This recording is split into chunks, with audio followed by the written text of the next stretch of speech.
4月初3，花莲大地震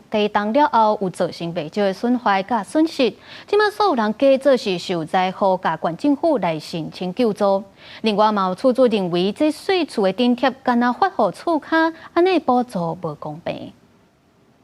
控诉控山地震倒去的花莲市区统水大楼，铺好点卡咧等电起，这受灾户照县府安请救助办法，有部分用领碎厝顶贴，想不到这时阵有人冒充受灾户也来领。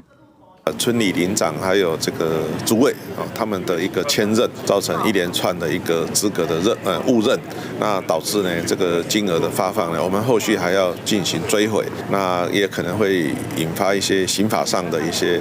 疑虑哈。市区有真侪受损大楼，拢在等耐震补强或者是电起。这段期间受灾户唔是所有人拢会领到细厝津贴，要有实际大的事实，亲像无住伫内底，厝主都无法度领，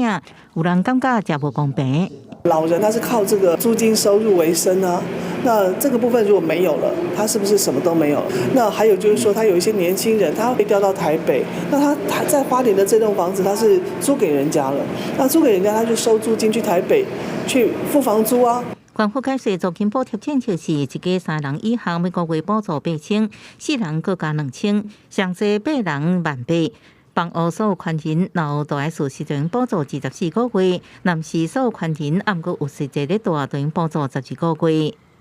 会针对这个补助实际居住的原因，就是因为有一些人哈，他虽然他是属于这个所有权人，可是他其实他另外有地方住。原则上，我们对于这个受灾户的协助，还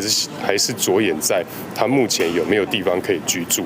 部分厝主事后表示，地震了受灾户各种救助津贴，以一家4个人，所有人会领到政府嘅民间救助金到69万，厝主才能领到3万。因也清楚目前政策，帮屋所就那个补助重点是伫未来电起，按过即马无收支是事实，希望县府中央应重视。记者综合报道。